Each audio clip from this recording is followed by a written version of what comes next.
اپنی اولاد سے پیار کیا جائے. ہمارے ہاں جناب بے پناہ ڈانٹ ڈپٹ ہوتی ہے بعض جگہوں پہ بچوں کو. خاص شفقت بچوں کے ساتھ آپ کا رویہ میٹھا ہو. ڈانٹنا کبھی کبھار ہے اور پیار ہر روز ہے. نبی اکرم صلی اللہ تعالیٰ علیہ وآلہ وسلم بچوں سے اس طرح محبت کرتے تھے کہ حسنین کریمین کو یہ ذرا بات پر غور کرنا، حضور اپنے نواسوں کو چوما بھی کرتے تھے اور سونگا بھی کرتے تھے. یہ بڑی خاص بات ہے، اس پر توجہ کریں. اور حضور سونگ کر پتہ کیا فرمایا کرتے تھے؟ فرمایا یہ میرے بچے میرے لیے پھول ہیں جنت کا. حضور ان کو سونگتے. آپ کسی خاص چائے کو سونگتے ہیں، کوئی خاص ہی معطر چیز ہو تو سونگتے ہیں. حضور نے یہ جو ایک خاص انداز اپنی اولاد کے لیے کیا اور ہمیں حضور نے ہمارے لیے نمونہ چھوڑا، یہ سمجھنے کی بات کہ ان کے ساتھ اتنی دلچسپیاں کہ جس طرح ایک خوبصورت پھول کو سونگا جاتا ہے اس طرح انہیں سونگا جائے، بچوں سے پیار کیا جائے. کچھ مطلب والد صاحب کہتے ہیں او جی میری نہ پھر پتر تو پتہ ہے نا میری پھر طبیعت کوڑی ہے. اچھا جی کیوں کڑوی ہے؟ آپ مرچیں کھاتے ہیں؟ کیوں کڑوی ہے بھیا آپ کی طبیعت؟ وجہ کیا ہے؟ آپ کی طبیعت کسی مالدار کے سامنے تو کڑوی نہیں ہوتی. آپ کی جو فیکٹری کا آفیسر ہے اس کے سامنے، مالک کے سامنے تو آپ کبھی کڑوے نہیں ہوئے. یہاں کل آ جائے کوئی امیر آدمی، کوئی سیاستدان تو آپ بڑے میٹھے ہوتے ہیں، ہار لے کے کھڑے ہوتے ہیں. وہ 6 گھنٹے بھی لیٹ ہو تو آپ کے چہرے پر بل نہیں آتا. اور بچوں کو ہر بات میں ڈانٹ ڈپٹ کرنا، ہر وقت انہیں پریشان کرنا. اپنی اولاد کو کبھی کسی کے سامنے نہ سمجھائیں، کبھی بھی. ان کو جب سمجھانا ہو تو انہیں تنہائی میں سمجھائیں. تنہائی میں نصیحت کرنا میرے رسول پاک کا طریقہ ہے. میری گزارش ہے کہ ایک بیٹے کو دوسرے بچوں کے سامنے بھی نہ سمجھائیں. ان کی عزت نفس کا خیال کریں. کبھی بھی اپنے بچوں کو دوسروں کے بچوں کی مثالیں نہ دیں. فلانے کا بچہ ادھر چلا گیا. بھئی آپ کیوں کمپیریزن کرتے ہیں کسی کے ساتھ؟ اگر ان کو کبھی مثال دینی پڑے تو یہاں حضرت اسامہ بن زید کی دینا. اگر کبھی مثال دینی پڑے تو حضرت معوذ اور معاذ کی دینا. اگر کبھی مثال دینی پڑے ان کو تو حضرت عبداللہ بن زبیر کی دینا. اور جب زیادہ کلیجے ٹھنڈے کرنے ہوئے تو پھر امام حسن اور حسین کی مثال دینا. لیکن یہ کیا بات ہوئی فلانے کا بچہ دولت مند ہو گیا تو پیچھے رہ گیا؟ کیا بات کرتے ہیں آپ؟ آپ کے بچے کی عزت نفس ہے، وہ وقار رکھتا ہے، وہ سوچ رکھتا ہے. اور میرے نبی پاک نے فرمایا اپنی اولاد کی عزت کرو. کس کی؟ ہاں، اپنے بچوں کو اکرام دو. ہر وقت ایک بزرگ کے پاس لوگ اپنا بچہ دم کرانے آئے تو ماؤں کی ایک طریقہ ہوتا ہے بات کرنے کا. اس نے آ کے کہنا شروع کر دیا. پہلے سارے ٹھیک تھے، سمجھدار بھی تھے، بات میں مانتے تھے، یہ ضدی بھی ہے، نکما بھی ہے، نکھٹو بھی ہے، لڑتا بھی ہے. تو بزرگ کہنے لگے میں دم کر دیتا ہوں، لیکن میری بہن اس بوڑھی عورت کو فرمانے لگے یا اس کے باپ کو کہ بھائی آپ یہ جتنی باتیں آپ نے کی ہیں نا، کیا یہ اچھا ہوتا آپ اس کے سامنے نہ کرتے. یہ لفظ آپ یوں ادا نہ کرتے. آپ تو اسے پکا کر رہے ہیں کہ تو ضدی ہے. آپ تو کنفرم کر رہے ہیں کہ تو لڑاکا ہے. آپ کنفرم کر رہے ہیں کہ یہ نافرمان ہے. کیوں آپ نے اس کے سامنے یہ باتیں کی؟ یہ آپ کو اگر کرنی تھی، کوئی دعا چاہتے تھے آپ اس کے لیے تو آپ تنہائی میں مجھ سے بات کرتے. آپ اسے پکا کرا رہے ہیں کہ جس طرح کا میں کہہ رہا ہوں تو یہ بچے کا ذہن بن جاتا ہے. جو اسے بار بار کہا جاتا ہے نا اس کا ذہن بن جاتا ہے میں ہوں اس طرح کا، مزاج اس طرح کا. اسے کبھی پکا نہ کریں. اسے تسلی دیں، اسے تشفی دیں، اس کی ٹھارس بنائیں، اس سے پیار کریں، اس کے ساتھ محبت کریں. اسے آپ اس طرح کا رویہ دیں کہ بچہ آپ پر اعتماد کرے. آپ کو پتہ ہے یہ جو بہت سارے بچوں کے ساتھ خدا نہ خواستہ کوئی اپنا بیگانہ کسی قسم کی کوئی زیادتی کرنے لگ جاتا ہے، وہ گھر کیوں نہیں بتاتے؟ وہ کسی جبر کا شکار ہو یا کسی بلیک میلنگ کا شکار ہو، وہ اپنے گھر میں کیوں ڈسکس نہیں کرتے؟ گھر والوں نے پریشر اتنا زیادہ ڈالا ہوا ہے. ان رویوں سے باہر آئیں آپ اور زندگی کو اس خوبصورتی کے مطابق آپ کا بچہ آپ پر اعتماد کرے. وہ آپ سے کہہ سکے، وہ آپ کو اپنا دکھ بتا سکے. اس کو پتا ہو کہ ہر معاملے میں میری غلطی نہیں نکالی جائے گی. اسے پتا ہو کہ میں جب کوئی بات کروں گا تو میری سنی جائے گی، گھر کے اندر میری رائے کو اہمیت دی جائے گی. یہ ہمیں احساس کمزوری سکھاتے ہیں بعض اوقات بچوں کو. اس سے باہر آئیں. اور نہ تسی نہ اچھے کپڑے پایا جائے، کوئی کیا کہنے دو جس نے جو کہنا ہے. آپ شروع سے بچوں کو اس طرح کا بنا رہے ہیں کہ وہ لوگوں کو دیکھ کے بیچارے زندگی گزاریں گے. کیوں اس احساس محرومی کا ہم اپنی اولادوں کو شکار کرتے ہیں؟ وہ باپ کے ساتھ وقت گزاریں. میں جی مصروف بڑا ہوں، تو زیادہ مصروف ہے یا رسول پاک زیادہ مصروف ہے؟ حضور کی تو نواسی ضد کرتی ہیں. سب سے بڑی نواسی صحیح بخاری میں موجود ہے، حضرت زینب کی بیٹی. نبی پاک نماز کے لیے جا رہے، کہتے میں نے بھی جانا ہے. حضور نماز کے لیے آتے تو بچی کو اٹھا کے ساتھ لے آتے. صحابہ فرماتے ہیں نبی پاک قیام میں ہے تو بچی یہاں ہے. حضور رکوع سجدے میں جاتے تو بچی کو قریب کھڑا کر لیتے. اور پھر پیار بیٹیوں سے تو حضور نے کیا ہی. شہزادیاں چاروں جب آتی حضور اٹھ کے کھڑے ہوتے. سیدہ پاک کے بارے میں فرمایا، سب سے چھوٹی بیٹی کے بارے میں، کہ فاطمہ تو میرے جگر کا ٹکڑا ہے.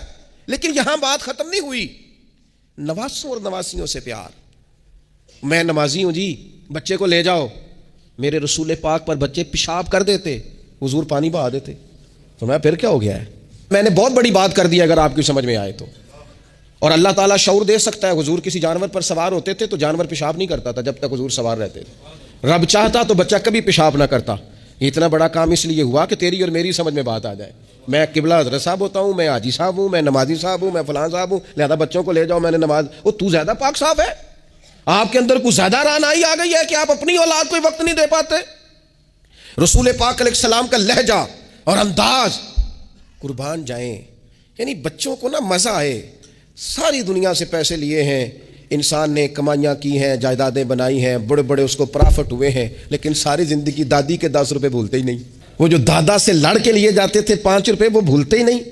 وہ ابا جی سے کبھی پیسے چاہیے ہوتے تھے تو ابا جی سے نہیں ڈائریکٹ کہتے تھے, دادی اماں سے کہتے تھے, دادی آج 100 ہی لینا ہے. تو دادی کے پاس بیٹھے ہوتے تو ابا جی کو بلا کے دادی اماں کہتی روپیہ 500 دینا مینوں چاہیے. تو ابا جی کہتے اماں جی کی کرنے نے, تینوں وزاد دینا ضروری ہے, تو دے نا 500. تو ابا جی کہتے مینوں سمجھ لگتی پئی جو اتنے ہو رہا ہے نا. اب وہ ذائقہ ساری زندگی بھولا, اس کی لطافت نہیں گئی, اس کا حسن نہیں گیا. وہ 100 روپیہ نہیں تھا, وہ کروڑوں روپے تھے. اس لیے کہ جس چاشنی سے وہ ملے نا, جس درد سے, وہ اماں سے پیسے لیتے وقت تو یوں لگتا ہے کہ بندہ دنیا کے سب سے بڑے خزانے کے سامنے کھڑا ہے. اس لطف کو دوبالا کرے زندگی میں. یہ ہمارا کلچر نہیں, یہ ہمارا حسن ہے, یہ ہماری تہذیب ہے. نبی پاک علیہ الصلوۃ والسلام کی نواسی جناب امامہ بنت زینب رضی اللہ تعالی عنہما, ایک ہار آیا حضور کے پاس تحفے میں. تو حضور نے فرمایا میں نے اس کو دینا جو مجھے سب سے زیادہ پیارا ہے. ازواج مطہرات کہتی ہیں دوڑ لگ گئی تھی, حفصہ کو ملے گا, میمونہ کو ملے گا, ام حبیبہ کو ملے گا. سیدہ عائشہ صدیقہ کہتی ہیں میرے دل میں بڑی بات تھی کہ اگر کسی اور کو مل گیا نا تو میں تو سمجھتی ہوں کریم سب سے زیادہ محبت ہی مجھ سے کرتے ہیں. کہتے ہیں یہ بات چل رہی تھی اور وہ جو تھوڑی دیر کے لیے وہ انتظار تھا کہ کس کو ملے گا, تو وہ انتظار بڑا حسین بڑا خوبصورت تھا, اس میں بڑی رعنائی تھی. لیکن قربان جائیں نبی کریم نے فرمایا میں تو اپنی بڑی نواسی جناب زینب کی بیٹی امامہ کو دوں گا. اور حضور نے وہ ہار لا کے انہیں اپنے دستے مبارک سے پہنایا, اور میں کتنا پیارا لگ رہا ہے میری بیٹی کو. تھوڑا سا نا اپنے رویے میں وسعت. بچوں کو ہماری حاجت ہے اور ہمیں دولت کی حاجت ہے, ہمیں پیسوں کی حاجت ہے. ہمارا گاہک آ جائے تو بچے کو تھپڑ مارنے سے باز نہیں آتے. 2 4 5 منٹ کی مصروفیت ہے کسی بندے کی تو وہ کیا کہے گا کہ لو جی بچہ آ گیا ہے. تو بچے کے ساتھ کھیلنا, بچے سے او سنو یار حد ہو گئی. نسائی میں موجود ہے, سیاستہ کی روایت. نبی پاک نے سجدہ لمبا کر دیا نہ, میں اس سے بڑی بات نہیں آپ کو سنا سکتا. لمبا سجدہ ہو گیا, لمبا. صحابہ فرماتے پریشان ہو گئے اور طویل سجدہ رسول پاک نے فرمایا سجدہ. صحابہ فرماتے ہیں جب رسول پاک علیہ الصلوۃ والسلام نے نماز کی تکمیل کی تو 2 باتیں ہم نے عرض کی حضور. ایک تو ہم پریشان ہو گئے تھے کہ کوئی ایسی بات نہ ہو گئی ہو, خدا نہ خواستہ کو ناخوشگوار بات, اللہ کے حکم نے بھی آنا ہے, آپ نے ہمیں بتایا ہے. اور دوسرا ہمارا خیال تھا کہیں وحی تو نہیں نازل ہونی شروع ہو گئی. کئی دفعہ وحی آتی ہے تو دیر تک محبوب ایک حالت میں رہتے ہیں, ان 2 میں سے کوئی ایک ہوگی. تو حضور نے فرمایا یہ دونوں نہیں تھی. یا رسول اللہ پھر کیا تھا؟ فرمایا وہ میرے بیٹوں میں سے نا, حسن اور حسین میں سے ایک میرے کندھے پہ سوار ہو گیا تھا. اور یہ لفظ ہے حدیث پاک میں سیاستہ میں, فرمایا مجھے اچھا نہیں لگ رہا تھا کہ میں بچے کو اتاروں گا تو وہ ذرا ناگوار محسوس کرے گا. حضور آپ رسول ہیں اور نماز اللہ کی, اور اس دوران بھی بچے کی چاہت کا خیال. تیری صورت تیری سیرت زمانے سے نرالی ہے, تیری ہر ایک ادا پیارے ادائے بے مثالی ہے, بے مثالی ہے تیری ادائیں. فرمایا بچہ کہیں اسے کوئی, تو بچوں کے احساس ہی نہیں ہے. آپ نے جب چاہا ڈانٹ دیا, آپ نے جب چاہا جو مرضی کر دیا. ابا جی کا ڈنڈا گھر میں لٹکنا چاہیے, حکم ہے, لیکن ابا جی کو ماتھا بھی تو بار بار چومنا ہے نا. سختی تو کبھی کبھی ہے اور محبت بار بار ہے. تو جو بار بار کام ہے اس کا عادی ہونا چاہیے کہ جناب وہ چپ کر دو, تمہارا ابا آ گیا, ابا جی آئے کہ ہٹلر آ گیا گھر. یہ کیا بات ہوئی بھائی؟ والد کو تو شفیق ہونا چاہیے, مہربان ہونا چاہیے, اس کے اندر خوبصورتی ہونی چاہیے, اس کے اندر رعنائی ہونی چاہیے. تو نبی پاک صلی اللہ تعالی علیہ وسلم نے بے پناہ پیار کیا. اچھا اسی پیار سے حضور نے تربیت بھی کی. اور یہ پیار کیونکہ حسنین کریمین کی ہم مثالیں عرض کرتے ہیں تو ان کی شان تو وراء الورا. نبی پاک کا سب بچوں کے ساتھ یہ رویہ تھا. حضرت انس بن مالک کہتے ہیں میں حضور کا خادم ہوں, میری اماں خدمت کے لیے چھوڑ کے گئی, پر حضور جب بھی مجھے بلاتے کہتے یا بنیا, او میرے پیارے بیٹے. یہ خادم ہے گھر میں, بچہ خدمت گزار, اسے بھی او پیارے بیٹے. اور پاس بٹھا کے نصیحتیں کرتے حضور. کہتے دیکھنا صبح اس حال میں کرنا کہ بغض نہ ہو کسی کا, انس میرے بیٹے یہ بھی میری سنت ہے. حضرت ام خالد رضی اللہ تعالیٰ عنہ کہتی میں چھوٹی سی تھی, میں نے زرد رنگ کی قمیض پہنی تھی, میرے ابا جی مجھے حضور کے پاس لے گئے. کہتی کوئی عجیب ہی نور والا ماحول تھا, میں پہنچ گئی تو حضور میرا کرتا دیکھ کے نا تو کہنے لگے کتنی پیاری لگ رہی ہے بیٹی. کہتی میں حضور کی مہر نبوت سے کھیلنے لگی. میرے ابا جی مجھے کہنے لگے ادھر ہٹ، یہ کیا کر رہی ہے؟ تو حضور فرمانے لگے ٹھہر جانا، بچے تو بچے ہی ہوتے ہیں، اسے کھیلنے دے. میں کھیلتی رہی اور حضور مجھے دعائیں دیتے رہے. کہا اللہ کرے تو یہ کپڑا پرانا کرے. کیا مطلب کہ اللہ کرے تیری عمر دراز ہو، اللہ تجھے بیٹا لمبی عمر عطا کرے. حضور بچوں کے ساتھ محبت کرتے، ان سے پیار کرتے، ان کے ساتھ رسول پاک علیہ السلام کا خاص شفقت کا معاملہ. ان کو ضرورت ہوتی ہے ہماری، ان کو حاجت ہوتی ہے ہماری، لیکن ہمارے لہجے کی تلخی، ہمارے لفظوں کی ترش روئی، کام کے نام پر، سنوارنے کے نام پر. اور پھر آپ کو پتہ ہے یہ جو بچوں میں عدل کرنے کا کیوں کہا گیا بھلا کہ اپنی اولاد میں عدل کرو؟ فرمایا حضور نے اللہ سے ڈرو اور اولاد میں انصاف کرو. کیوں کہا گیا؟ وہ اس لیے کہا گیا کہ ایک بچے سے آپ پیار کر رہے ہیں تو دوسرا بھی آپ کے بارے میں اتنا ہی جذباتی ہے، وہ آپ سے اتنی ہی محبت کرتا ہے. آپ ایک کی تعریفیں کیے ہی جا رہے ہیں، دوسرے کو آپ نے نظر انداز کر دیا تو اللہ کی بارگاہ میں اس کا بھی جواب دینا ہے. حضور علیہ الصلوۃ والسلام نے فرمایا ڈر اللہ سے، انصاف کر اپنے بچوں کے اندر. اس لیے شارحین حدیث نے لکھا ہے کسی بچے کے منہ پہ 2 دفعہ بوسہ نہ دینا اور ایک کے منہ پہ 1 دفعہ. فرمایا اگر ایک کو 1 بوسہ دیا تو دوسرے کو بھی 1 ہی دے، اور اگر دوسرے کو 2 دیے ہیں تو پھر پہلے والے کو بھی انصاف کر، عدل کر، محبت میں بھی، عطا کرنے میں بھی، پیار کرنے میں بھی، نوازنے میں بھی. ہر لحاظ سے باپ کی ذمہ داری ہے، ماں کی ذمہ داری ہے کہ وہ انصاف کا ترازو تھامے. ورنہ حساب صرف نمازوں کا نہیں ہوگا، محبتوں کا بھی ہوگا. حساب صرف زکاتوں کا نہیں ہوگا، تیری الفتوں کا بھی حساب ہوگا. حساب صرف تجھ سے تیرے روزے حج زکات کا نہیں لیا جائے گا، تیری توجہات کا بھی حساب ہوگا قیامت کے دن کہ یہاں ہونی چاہیے تھی کیوں نہیں تھی، ادھر زیادہ کیوں تھی، ادھر زیادہ کیوں نہیں تھی. اس لیے اپنی مرکزی حیثیت کو ہمیشہ سمجھیں، جانیں. اپنی زندگی میں ان کے لیے تھوڑا دل بڑا کریں، گنجائش پیدا کریں. ان کو ہماری حاجت ہے. ہماری مصروفیات نے، ہمارے کاروبار نے، ہمارے تعلقات نے ہمارے بچوں سے ان کا بچپن چھین لیا ہے. ہم وہ ساری، آپ نے وہ حدیثیں سنی ہیں تو کس لیے سنی ہیں؟ یہ صرف شان امام حسنین نہیں ہے، یہ تعلیم امت بھی ہے کہ نبی پاک علیہ السلام نے کندھے پہ بٹھایا ہوا ہے امام حسن اور حسین کو، کندھوں پہ. اور ایک صحابی نے جب کہا کہ کتنی پیاری سواری ہے تو محبوب فرمانے لگے سوار بھی تو دیکھ کتنا سونا ہے، تو دیکھ تو صحیح. تو یہ آپ میری بات کو سمجھے نا، کیا کوئی کمی تھی وہاں؟ فرشتے نہیں حاضر ہو جاتے 2 منٹ میں ہر خدمت کے لیے؟ صحابہ جان قربان کرنے کو تیار نہیں ہوتے، لیکن حضور نے کیوں کندھوں پہ اٹھایا؟ تاکہ مجھے تجھے سمجھ آ جائے کہ بچوں کو کندھوں پہ اٹھانا بھی کوئی کمال ہے. تو اپنی زندگی میں وہ خوبصورتی. اور پھر نبی پاک علیہ الصلوۃ والسلام بچوں کی تربیت جب کرتے تو بڑے خوبصورت انداز میں. آپ کو پتہ ہے صحابہ فرماتے ہیں بچے کھیل رہے ہوتے تھے تو حضور جب گزرتے تھے تو بچوں کو السلام علیکم کہتے تھے.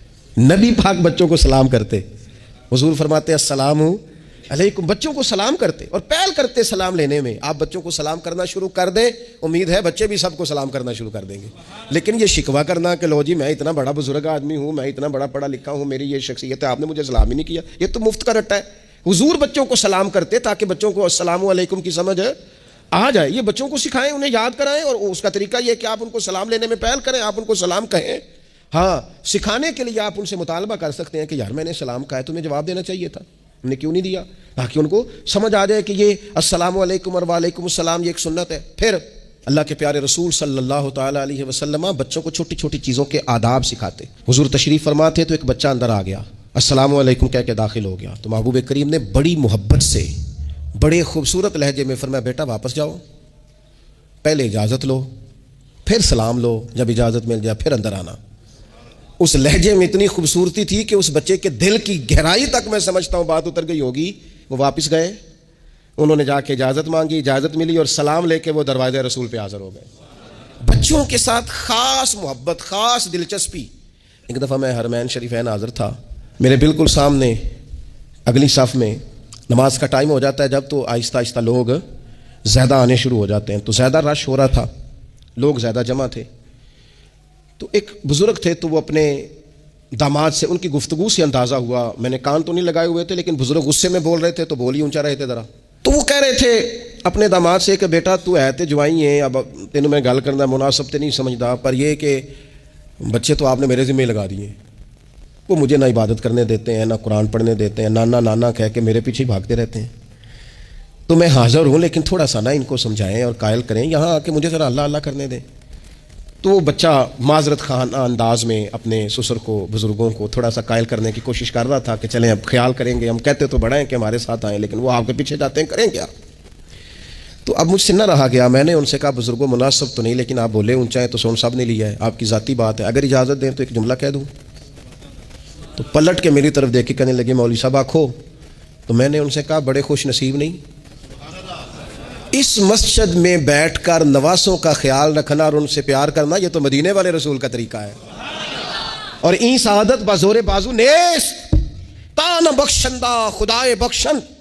کچھ سعادتیں ایسی ہوتی ہیں جو بازو کی قوت سے نہیں ملتی، تبھی ملتی ہیں جب رب عطا کرتا ہے۔ تو میں نے کہا یہاں تو نواسوں سے کھیلنا حضور کا طریقہ ہے، بعض چیزوں میں اللہ اثر رکھتا ہے۔ تھوڑی دیر خاموش رہے، پھر میں نے انہیں آنسو پونچھتے بھی دیکھا، کہنے لگے اللہ تہاڈا بھلا کرے، لو بھائی پتر ہن تسی بھاویں آرام کرو۔ بعض دفعہ باتیں وہ ناراض بھی ہو سکتے ہیں، تو میں تیار تھا اگر وہ ناراض ہوں گے تو میں معذرت کروں گا، لیکن تھوڑا سا نا ایک بات میں نے ضرور کرنی ہے آپ سے۔ مجھے بڑا مزہ آیا، مجھے پتہ نہیں اب وہ کالم نویس زندہ ہیں کہ نہیں، عبد القادر حسن ہوتے تھے، انہوں نے ایک بات لکھی تھی مجھے بڑی یاد رہ گئی، اور جس دن میں نے پہلی دفعہ پڑھی تھی میں رویا بھی بڑا۔ وہ کہنے لگے ایک دفعہ گورنر مدینہ نے نا حکم دیا تھا کہ چھوٹے بچے لوگ مسجد میں لے کے آتے ہیں روضہ رسول صلی اللہ علیہ وسلم پر، تو بچے قالین خراب کر دیتے ہیں، مختلف قسم کی چیزیں گرا دیتے ہیں، تو اس طرح کریں کہ بچوں کو منع کیا جائے، اور کم از کم مقامی لوگوں کو ضرور منع کیا جائے کہ وہ بچوں کو لے کے نہ آئے۔ انہوں نے لکھا تھا کہ رات ہی کو اس شخص کو خواب میں رسول پاک علیہ السلام کی زیارت نصیب ہوئی، اور نبی پاک علیہ السلام نے گورنر سے کہا تم نا اپنے قالین اٹھا کے لے جاؤ، پر میری امت کے بچوں کو میرے شہر سے دور کوئی نہ کرے، ان کو آنے دو، یہ اپنے رسول کے پاس آئے، لے جاؤ اپنے قالین اٹھا کر، اگر تمہاری سمجھ میں نہیں آتا، لیکن بچوں کو کوئی آنے سے منع نہ کرے۔ کیا کہا تھا میرے امام نے حضور کے بچپن کے بارے میں؟ کہا تھا اللہ اللہ وہ بچپنے کی پھبن، اس خدا بھاتی صورت پہ لاکھوں سلام، اور پتلی پتلی گلے قدس کی پتیاں ان لبوں کی نزاکت پہ لاکھوں سلام، ان کے مولا کے ان پر کروڑوں درود، ان کی ہر خو و خصلت پہ لاکھوں سلام، ہر ادا پر ہی قربان جائیں۔ فرمایا لے جاؤ اٹھا کر کے تم اپنا سامان، لیکن کوئی بھی یہاں سے بچوں کو دور ہے، اگر ان سے ہمارا پیار ہوگا تو یہ ہماری بات بھی سمجھیں گے، لیکن اس محبت میں بھی اعتدال ہو۔ اس محبت کا یہ معنی ہرگز نہیں ہے کہ اس محبت میں وہ کوئی نافرمانی کی بات بھی کریں تو ہم نے قبول کرنی ہے، اور اس محبت میں وہ اگر تعلیم و تربیت سے دور ہو جائیں تو اسے بھی ہم نے قبول کرنا ہے، لیکن ایسا نہ کریں کہ بالکل ماحول اس طرح کا ہو کہ ایک خوفناک منظر پیش کرے۔ ان کی تعلیم تربیت تبھی ہوگی جب ان سے ہماری محبت ہوگی۔